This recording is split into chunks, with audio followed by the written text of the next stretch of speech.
And good afternoon from Isole, Olena in Chianti Classico. I'm here with my very, very good friend of more than 20 years, Paolo di Marchi. He's very kindly offered, because he's a very busy man at this time, to answer a few of my somewhat silly questions, and as I said to somebody previously, to remain friendly at all times. So, Paolo, grazie. Thank you for spending the time with me. I know you're a very busy man. I apologize in advance of the stupidity of the questions, but here we go. Is it okay? In fact, it's very nice to be here with you, Tony, and to see you again at Isole, Olena. Thank you. See, the man is a gentleman, what can I say? Okay, so first question. In your opinion, does a 100-point wine exist? In my opinion, it does not exist. There we are. Straightforward answer.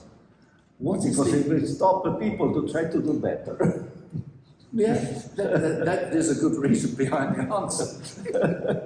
Next question. What is the oldest wine that you have tasted, and what was it like? I tasted an old Madeira, which I think was 1837. Really? It was extremely good. That is the oldest answer to that question I've ever. Wow. A friend of mine in California is the man. 1837. He knows everything. My goodness me, that must have been an experience. Okay, what is the biggest change that has occurred in the wine industry in Italy in the past 20 years? The biggest change, in your opinion? In the past 20, this is not an easy answer. No, take your time. I work in Chianti Classico. If you had said 50 years, it would have been a collapse of share profit. Yes. In the last 20 years, I think is internet and the social and the different way of selling. And the business has become more open on a worldwide scale. Okay, good answer. If you were not making wine at Isole, Olena, where would you like to make wine? If you had the choice, where else would you like to make the wine? And it could be anywhere, it could be Italy or another anywhere in the country. world, yes, of course. What I have missed the most living in Chianti have been the mountains. Really? So I love viticulture close to the mountains. Man So, from Piedmont. besides being from northern Piedmont and being now involved there with my son and with Olena and my family, even I love the wines from Savoy. Yes. Simple wines which I love so much. Lovely answer. I like It's that. the light of the mountains. Okay, now you make an exceptional Chardonnay, which we've discussed earlier on. But what white wine made in Italy, apart from your own, do you like? I like my good friend Pelio Bucci, Verdicchio di Serva is fantastic. I like the wines from Campania, from Ischia. It's a very nice wine. Excellent. Okay, fine. What, in your opinion, is the biggest wine challenge Italy has going forward? Now, one or two people have sort of said, well, it's the marketing, or obvious answer is the weather change. In my opinion, it's the weather change, it's the climate. Because it's severe, it's quick, it's increasing the pace of the change, and they are not easy solutions, and some of them is radical, requires to replant the vineyards, so it requires additional investments. I think it is a real challenge. So replanting the vineyards with a similar rootstock? No, we have. There will not be one factor who will make the solution. We will be able to make a different mix of what we have. So it's multifaceted. Yes. So we'll be genetic on the existing varieties. This cannot go much more than it will still be the same variety. So, but if we are able to slow down the ripeness with later clones, we might gain 1 week or 10 days. If we go different management of the canopy with the existing vineyards, we might induce a little result.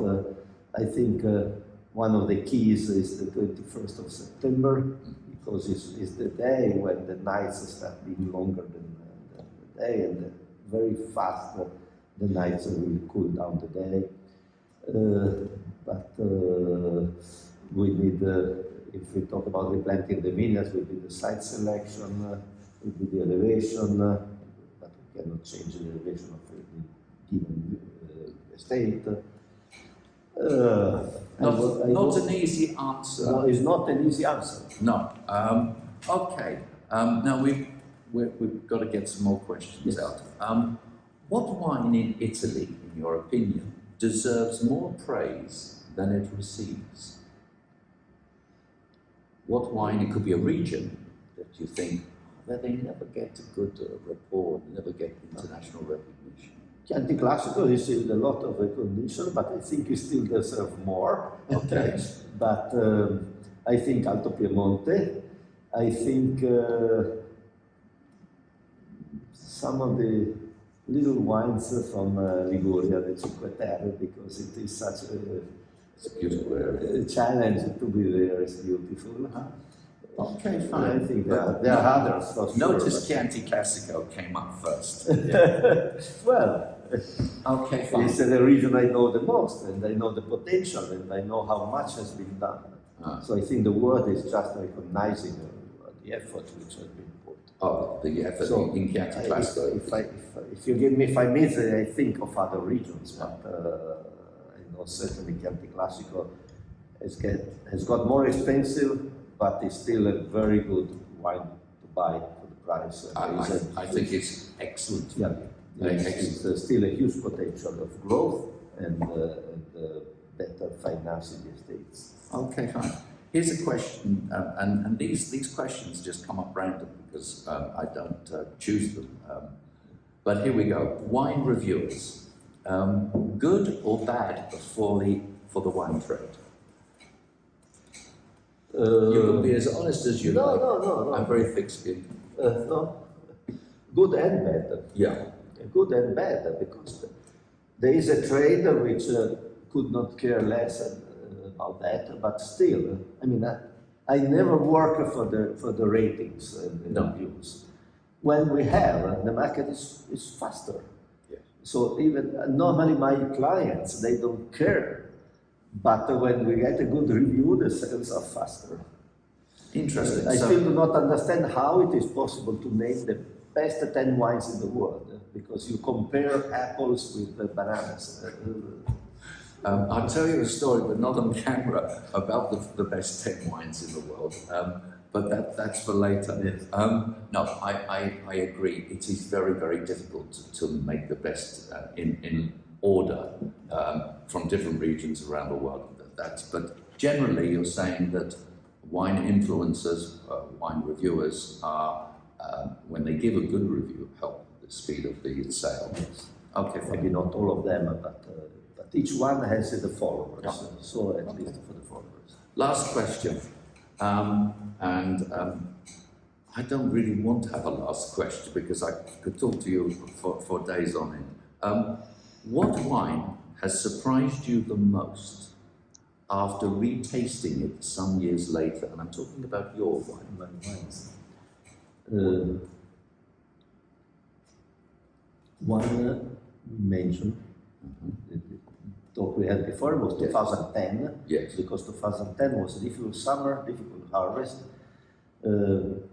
Probably we were already used to the new climate. The very good wine with the older climate at harvest time. So I was not giving that much credit that the wine is gaining on its own evolution. This is not the first time I've had the same answer, 2010, which everybody thinks this, they blanketed, broad-stroked 2010 as being wonderful vintage. I remember Axel Heinz saying that the Ornellaia that he made in 10, they tasted it and it was obviously very good, but not exceptional. And then they had people come in and praise the wine to the hilt, and people that really knew what they were talking about, and they started to retaste, and they found exactly the same. So the 2010, yeah. Okay, fine. Look, Paolo, I know your days at Olena are sadly coming to an end, and I wish on behalf of my followers you a happy retirement. Not that I believe for 1 minute that you're going to sit in a chair, a rocking chair, and read the newspapers, but I wish you every success following your departure from Isole. Thank you so much, Tony. It is very hard on me, but I'm also serene, because I know that with the new company I gave a future to the estate. Life gets to an end. A good estate should not come to an end. And I'm very happy that I have a solution for the people who work here for the estate. So it's excellent. Well, I've only got one thing to ask you now.